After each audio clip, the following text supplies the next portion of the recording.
You want me to call Al Reed? Call Al Reed and call Johnny's too. Why would they send us an email that says, do you have a patch on right now? When did you get it? Thursday? Friday? Okay, from where? Al Reed. From his office? Yes, ma'am. Aren't they in the same building? Or he might, because Al probably uses Johnny's. Did you have a patch on when you went to see Al Reed last week? Answer yes or no. Are you? Tell me the truth, because we're going to get to the bottom of it right now. You had a testable patch on last week. Yes, ma'am. Well, he had a patch on. I don't know if it's testable or not. He's I gave it to him to test, so yeah. Did they take it off your arm, Yes, ma'am. or you handed it to him? No, they said that, like, I feel it, and she gets the little tweezers, and she take it right. That happened last Thursday. Yes, ma'am.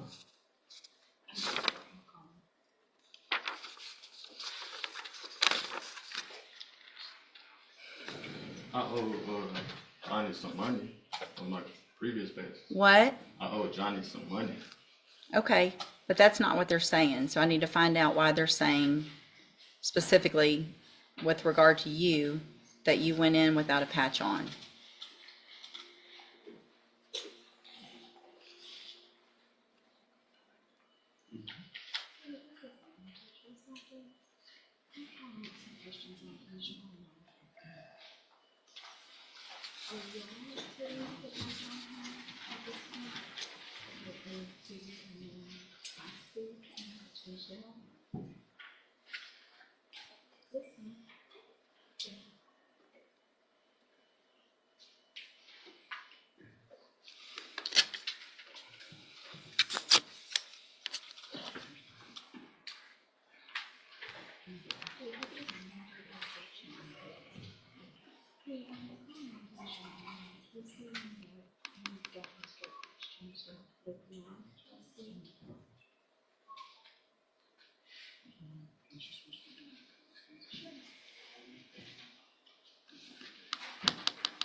Did you check with probation? Probation doesn't have anything to do Well, with if it. he could drug test him and call. I'm tired of doing that. That's what I've done every time we've been here. I'm not going to keep doing that. We're going to either have patches that work or he keeps on or not. I just got to see why they sent this email.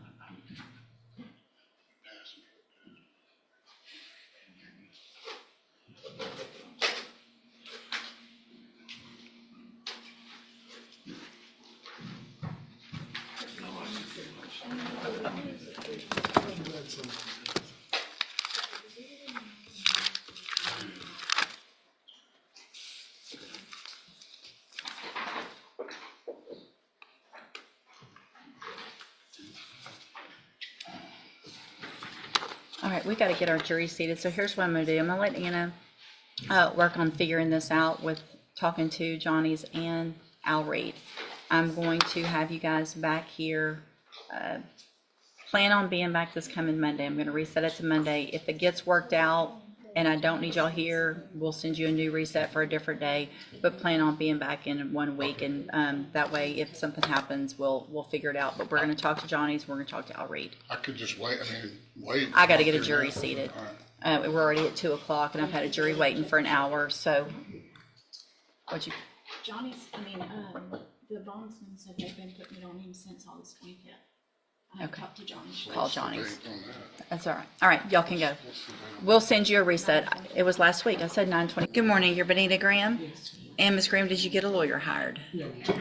I did visit three times. Who'd you talk to? I talked to Kayla, Miss Holmes, and Attorney Adams. Okay. And he did state, Attorney Adams did state if he was elected that he would represent me pro bono. Okay. So, well, what do you mean if he was elected? I don't. Well, if you assigned him to my case. Oh yeah, it doesn't work like that. Okay. Okay. So are you working? No, ma'am. Okay. Why aren't you working? I'm retired and I only have one source of income, and that's Social Security for my husband's death. Okay. All right. And So I do have cancer. Okay, so what I'm gonna do this morning, Ms. Graham, is have you fill out some paperwork. Thank you for doing what I asked you to do, to see if, I'm gonna have you fill this paperwork out to see if you qualify for a court-appointed lawyer.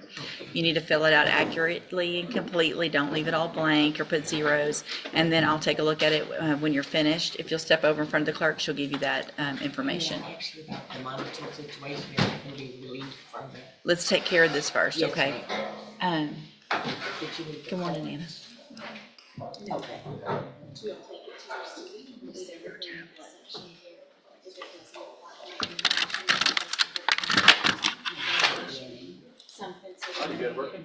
Joan Krauss.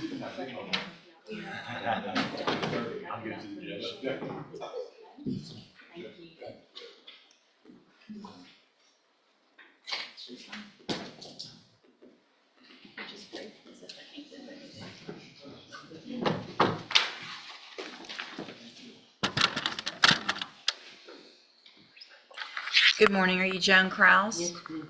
And Ms. Krauss, this is your initial appearance in cause number 25 DCCR 0904. You're charged with a third-degree felony offense of driving while intoxicated, third or more, from July 16th of 2024. Since you've made bond in your case, have you had an opportunity to try to hire a lawyer? No, I got a court appointment. Right, so when you're in custody, we automatically give you a court-appointed lawyer. Once, if you make bond, I expect you to at least try to hire your own lawyer. Are you working? No, ma'am. Okay, why aren't you working? Retired. Okay, and so you have a retirement income? Yes, ma'am. So what I'm going to do, Ms. Krauss, is reset your case to give you some time to try to hire a lawyer. Okay, you need to, if you get someone hired, bring the reset notice that you get today to that lawyer. They'll tell you what to do. If you're unable to hire someone before the next court date, then I'm ordering you to visit with at least 3 lawyers. They all charge different amounts. They have different payment plans. Bring me back the names of the lawyers that you've talked to so I know you're trying, and then we'll discuss your options. Okay. If you don't do that, then when you come back, you run the risk of me raising your bond for not following that court order, and you would have to go back to jail. Do you understand? Yes, I do, ma'am. And are you, do you have the ignition interlock device on your vehicle? No, ma'am, I don't have one. You're not driving. I want to make sure you understand it's a condition of your bond. You cannot drive unless you have that on your, any vehicle. Do you understand? Yes, ma'am. Okay, step in front of the clerk. She'll give you your reset notice. Sarah Henderson.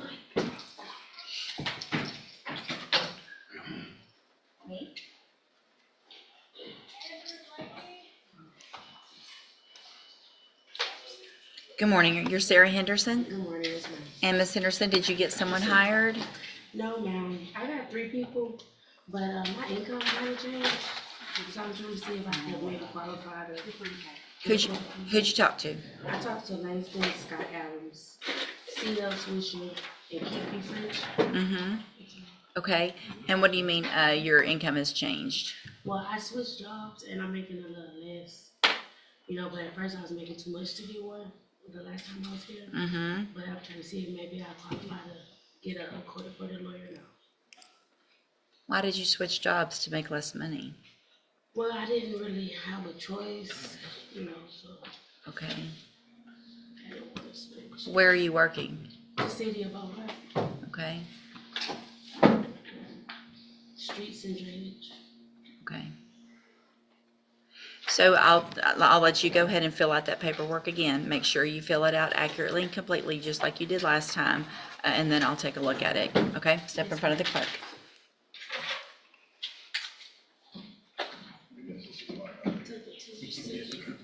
Janicia Jackson. Doesn't apply, the invitation, don't just leave it blank. And aggravated felony, don't come back without permission and don't.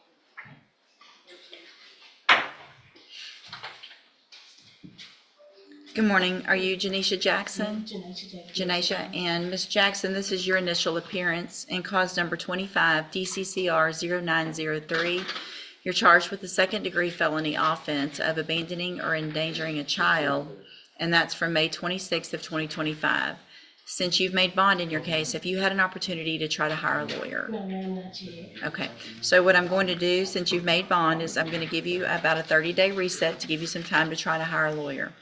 If you get someone hired before the next court date, bring the reset notice that you get today to that lawyer, they'll tell you what to do. Yes, ma'am. If you're unable to hire someone before the next court date, then I'm ordering you to visit with at least 3 lawyers. They all charge different amounts, they have different payment plans. Bring me back the names of the lawyers that you've talked to, so I know you're trying, and we'll discuss your options. If you don't do that, then when you come back, you run the risk of me raising your bond for not following that court order, and you would go back to jail. Yes, Do you understand? Yes. All right, step in front of the clerk, she'll give you your reset notice. Presley Viltz.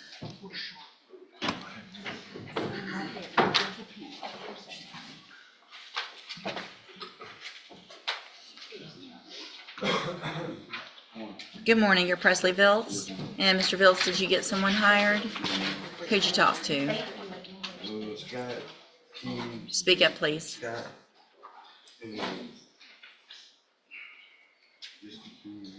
I can't hear a word you're saying. Kimberly, James. James who? Okay.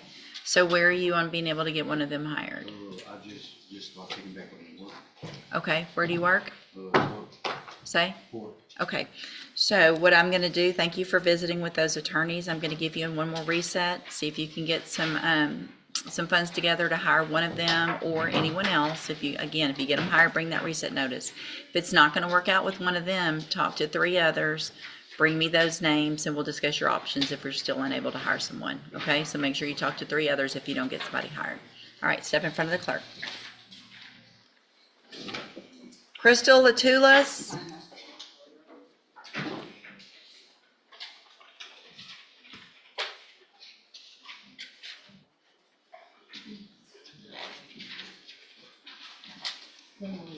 Good morning, ma'am. You're Crystal Latulus. And Ms. Latulus, this is your initial appearance in clause numbers 25 DCCR 0850 and 0851. In each of those cases, you are charged, sorry, give me a second, with the second-degree felony offense of abandoning or endangering a child, and that's from May 30th of 2025. Since you've made bond in your case, have you had an opportunity to try to hire a lawyer? This is the thing that is, I'm gonna be honest with you. My child, when I got out, I had no stipulation. Speak up, please. When I got out, I had no stipulation, right? So the week that I got out, I got a call that she said that the child had to be removed from the home. I'm a parent at the end of the day. I have a nursing license interfering with this charge that I have now. That was my whole point of starting over. I already had got my nursing license, but I'm going. Okay, you're telling me way too much information. Okay. Here's the thing. I was just asking about my child. Is there any type of way that I could get? You need to get a lawyer, and they can file a motion asking, but just with your word, based on what you're charged with, no, I'm not going to allow that at this point, okay? So I'm going to expect you to try to hire a lawyer, reset your case about 30 days to give you some time to do that. If you get someone hired before the next court date, bring the reset notice that you get today to that lawyer, and they'll tell you what to do. If you're unable to hire someone before the next court date, then I'm ordering you to visit with at least 3 lawyers. They all charge different amounts, have different payment plans. Bring me back the names of the lawyers you talk to, so I know you're trying, and then we'll discuss your options. If you don't do that, then when you come back, you run the risk of me raising your bond for not following that court order, and you would go back to jail. Okay. Do you understand? I don't. He told me something about diversion. You just stepped out. Okay. That's why you need to go hire a lawyer, okay? Yes, ma'am. Step in front of the clerk. Lisa White.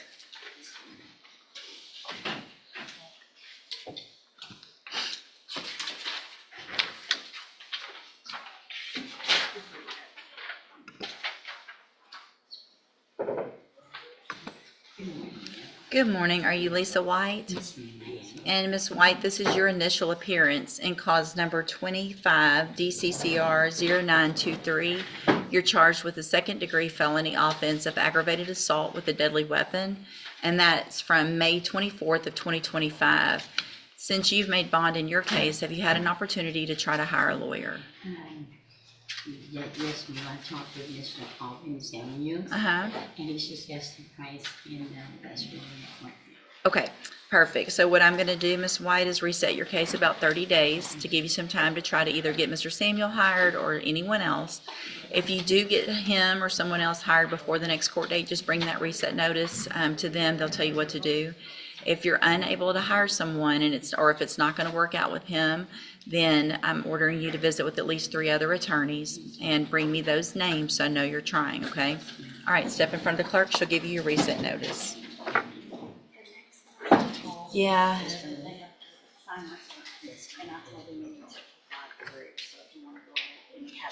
He hasn't.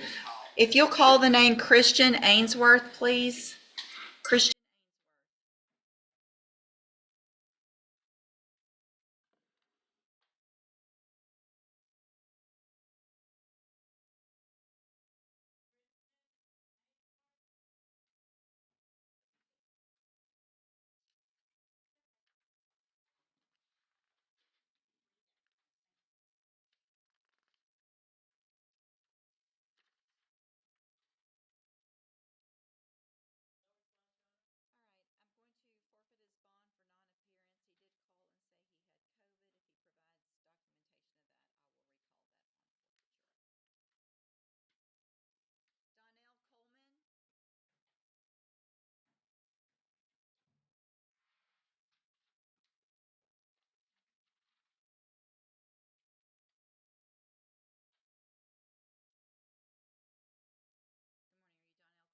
This is one of the most consequential moments in the docket. Myra Henry has already pleaded guilty to evading arrest or detention with the use of a vehicle, but the judge focuses heavily on her criminal history before accepting the agreed outcome. The judge specifically tells her that if she is placed on probation, it will be under 0 tolerance. That means she cannot miss appointments, test positive, or commit another probation violation without risking a motion to revoke. The sentence is substantial. Did you talk to some other The attorneys, or agreement you were calls for planning 10 on trying to years in hire prison, him?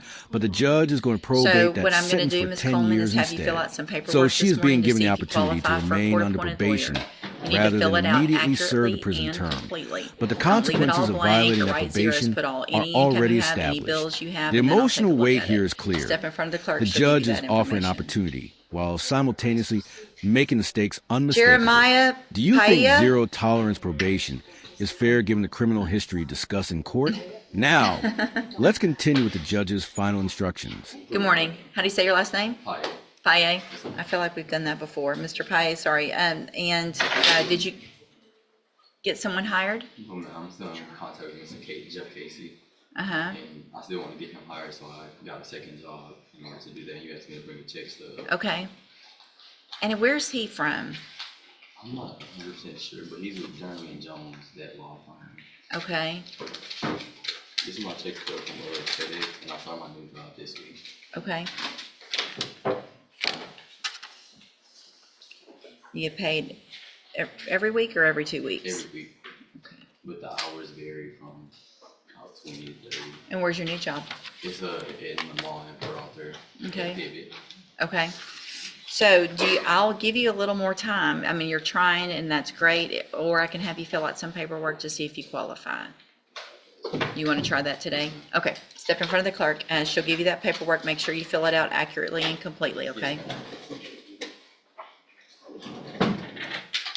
Kayla, Provost?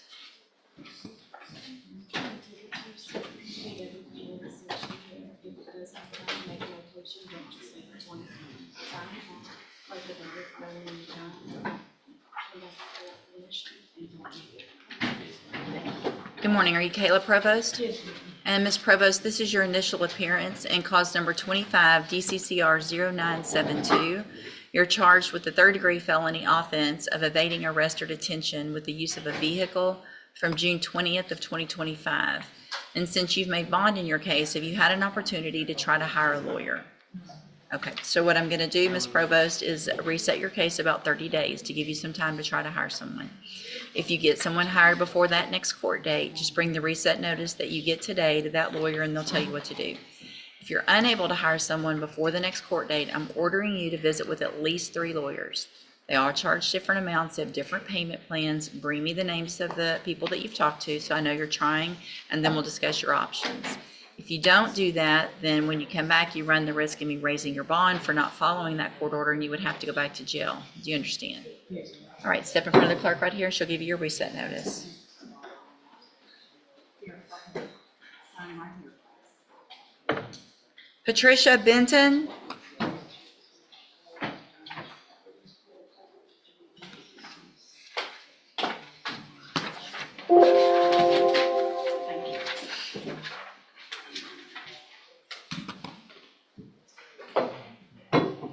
Good morning, you're Patricia Benton? Yes, ma'am. And Miss Benton, did you get someone hired? I have not, no, ma'am. Okay, who'd you, I've contacted Corey, Brittany Holmes, Mr. Macon, and Corey Crenshaw, but I can't afford them. and you're working? Yes, ma'am. Okay, and are you working full-time? Yes, ma'am. Okay. So what I'll do this morning, I'm not sure if you'll qualify, but I'll have you fill out some paperwork to see if you qualify for a court-appointed lawyer. You need to fill it out accurately and completely because you're gonna swear under oath that it's all true and correct. And then I'll take a look at it. Step in front of the clerk, she'll give you that paperwork. Yeah. When I printed this, he had not signed it down and never did have warrant form, you know what I mean? But Yeah. now he's signed it down now. So the other two, Here, they're on Are- the tablet now, I can give you the case number, they're on the tablet or on the, policy and crime. okay, that's okay, I can look here. 49 and 50. So the other two that are on this, I've already given them, it's a designation. These, the other two are initials. Daryl Spencer, And it's the 1149. 1150. Thank you.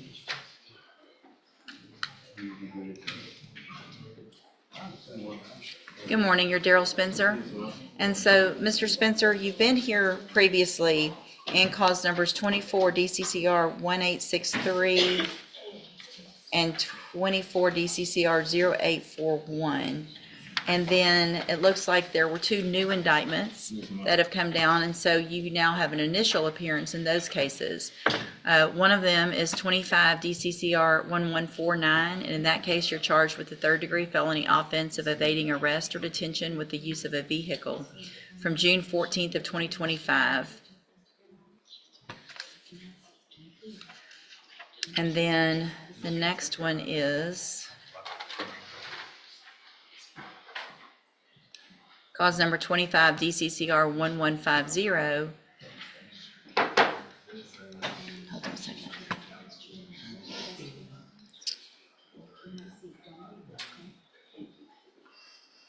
And in that case, you're charged with the third-degree felony offense of unlawful possession of a firearm by a felon from June 15th of 2025. And so since you've made bond in these cases, have you had an opportunity to try to hire a lawyer? Yes, ma'am, I had Rocket King, he told me he was supposed to be with me today, I texted him last night. He told me Okay. he was gonna send a letter to the representative, but I paid him when I came here that Monday. Uh-huh. I came and talked to you. Have a seat in the courtroom. Don't leave until we talk to him, okay? Yes, ma'am. All right, go, you can have a seat. Good morning, sir. You're Jose Contreras. And will your client waive the formal reading of the indictment? You look, Aaron. That's for Anna. That's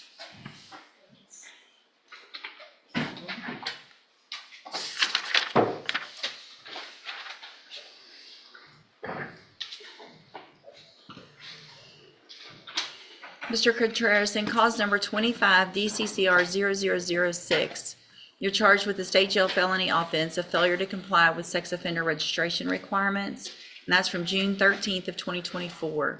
How do you plead to that charge? Are you pleading guilty freely and voluntarily? And are you pleading guilty because you did what they charged you with? I have here on the computer some documents that have your signature on them that the state has marked as exhibit number 1. Before you signed these, did you go over them with Mr. Parker?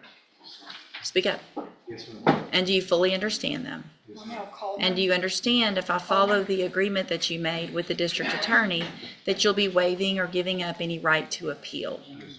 And it looks like the agreement that you've reached is for a 4-year deferred probation. There would be a $500 fine, and you would be required to follow all of the rules and conditions of probation. Is that your understanding? Also, do you understand, if you're not a U.S. citizen, that a plea of guilty or no contest may result in your deportation, exclusion from admission to the country, or denial of naturalization under federal law? State tenders number 1. No objection. It's admitted. Is there any evidence that Mr. Contreras is not No, competent? Your Honor. All right, sir, I'm going to find that you entered your plea of guilty freely and voluntarily. Find that you're mentally competent and you understand the nature and the consequences of your plea. Find sufficient evidence to find you guilty. However, I'm going to reset your case so that the probation department can do a pre-sentence report. That'll give me more information about you and your case, and then we'll come back later for sentencing. You need to stop and talk to probation on your way out of the courtroom today, and she's sitting at that desk right there. Okay, we'll see you back at sentencing.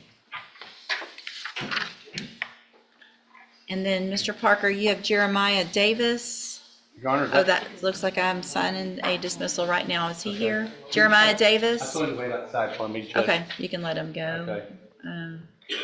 Let me sign that. And then you have the Myra Henry, it's a sentencing.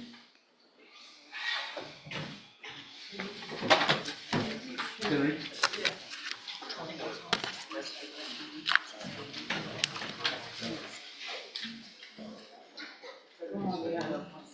Good morning. Let's see, this is, let's see, I think Mr. Smith on Myra Henry. Good morning. Good morning. And so Ms. Henry was previously in court in cause number 24, DCCR 1668, entered a plea of guilty to evading arrest or detention with the use of a vehicle. I've received that pre-sentence report. Has everyone had an opportunity to review that report? Your Honor. Yes, sir. Are there any additions or corrections? No, Your Honor.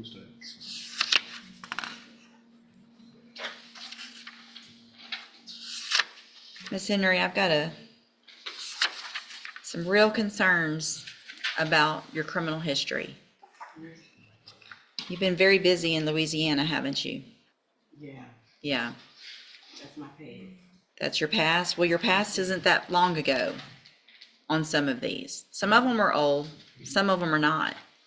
And so I want you to understand that if I go along with this agreement and put you on this probation, that you will be on zero tolerance.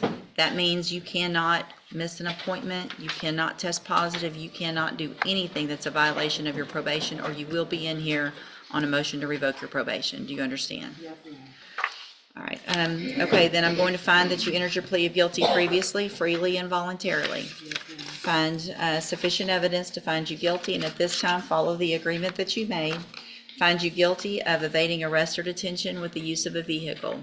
Sentence you in accordance with your agreement to a term of 10 years in prison, but I'm going to probate that. You'll be on probation for 10 years. You're ordered to pay the $500 fine and to follow all of the rules and conditions of probation.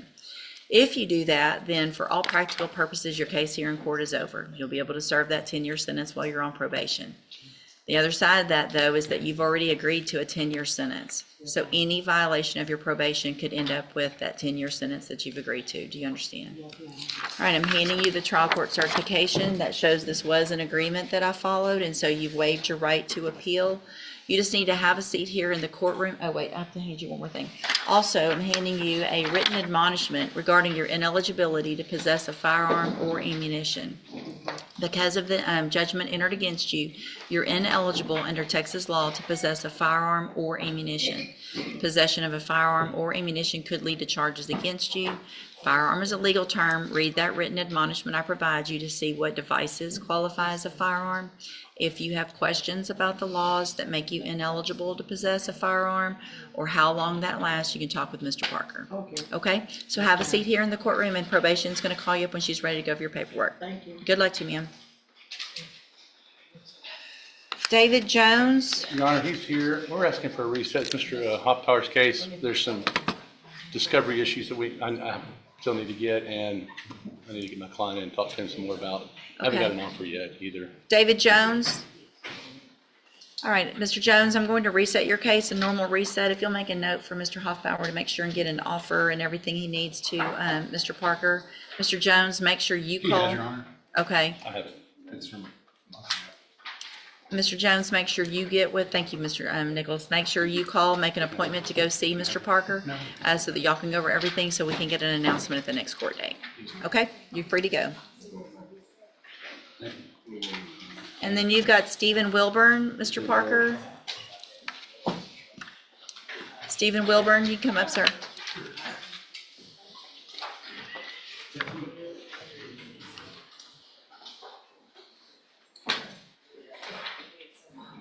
Good morning. Are you Steven Wilburn?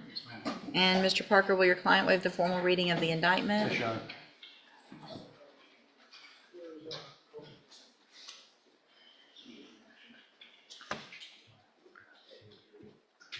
Mr. Wilburn, in cause number 24, DCCR 2346, you're charged with the third-degree felony offense of driving while intoxicated, third or more, and that is from September 27th of 2024.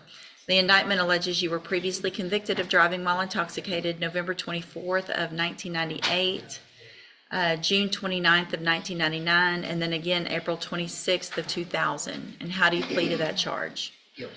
And are those prior convictions true? Yes. Did you enter your plea of guilty freely and voluntarily? And did you plead guilty because you actually did what they charged you with? I have here on the tablet some documents that have your signature on them that the state's marked as exhibit number 1. Before you signed these, did you go over them with Mr. Parker?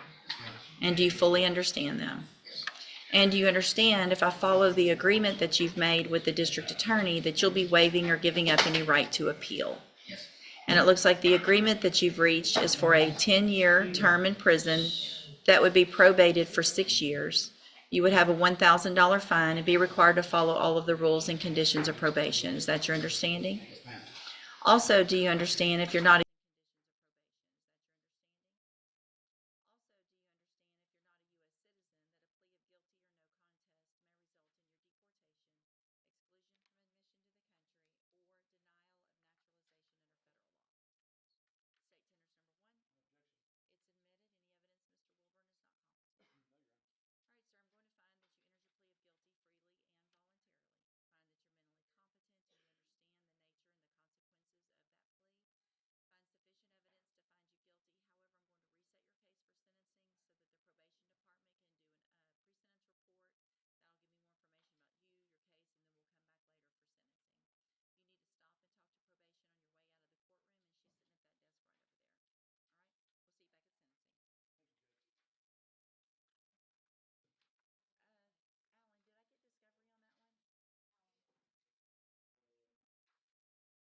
This docket covers several very different courtroom situations, but the common theme is that the judge repeatedly emphasizes compliance with court orders.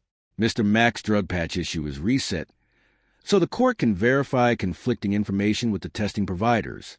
Joan Krauss, facing a third or more DWI felony, is given time to try to hire an attorney and is warned that failing to follow the court's order could put her bond at risk.